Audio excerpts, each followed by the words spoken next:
अस्सलाम वालेकुम रहमतुल्लाहि व बरकातुहू। ये देखें, ये इनके लिए ना नेचुरल फीड तैयार हो रही है, यानी कि अब इसमें कीड़ा पड़ चुका है। मैं कोशिश करता हूँ फोकस करने की।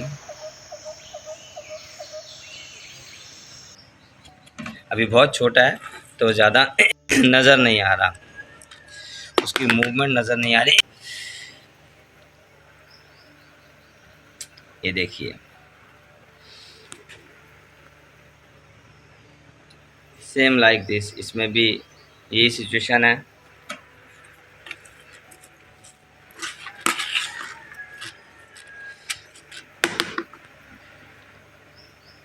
ये देखिए, अभी नेक्स्ट इनके लिए तैयार हो रहा है, यानी एक सर्कल सा बना रखा है कि दाना जाता रहे, पिछला दाना दोबारा से तैयार होता रहे। अभी नेचुरल खुराक डेफिनेटली इनकी देखें, देसी मुर्गी गांव में, देहात में या शहर में क्या खाया करती थी, वो यही खाया करती थी। वहाँ से आ गई फार्मी खुराक पर, वो गलत हो गया मामला, और वो 100% फार्मी खुराक पे आ गई, सब कुछ गलत हो गया। ठीक है ना। तो अब ये बेस्ट डाइट है इनके लिए, बेहतरीन मील है इनके लिए, बेहतरीन खुराक है इनके लिए ना।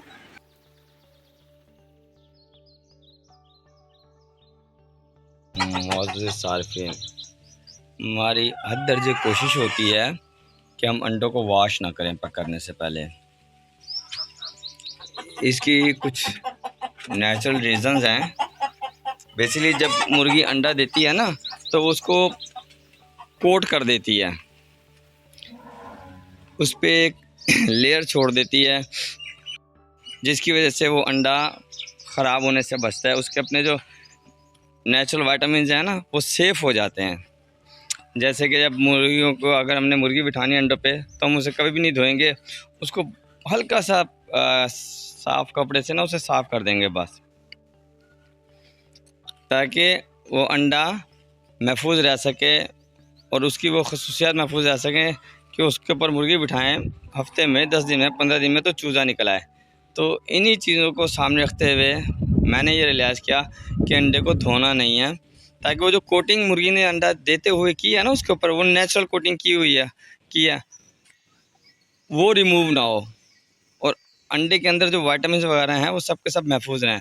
तो ये एक वजह है कि हम अवॉइड करते हैं। मैं अवॉइड करता हूँ कि अंडे को धोया ना जाए, उसको साफ़ कपड़े से बस साफ़ कर लिया जाए। तो इस पर आप लोग परेशान ना होइएगा कि अंडा साफ़ होकर नहीं आ रहा। हाँ, जो बहुत ज़्यादा अंडा गंदा होता है, बहुत ज़्यादा उस पर मट्टी लगी होती है, हार्ड मट्टी लगी होती है, तो उसको हम वाश कर देते हैं। अदरवाइज़ हम अवॉइड ही करते हैं, ताकि वो उसके प्रॉपर वाइटामिन वगैरह उसमें महफूज रह जाएँ।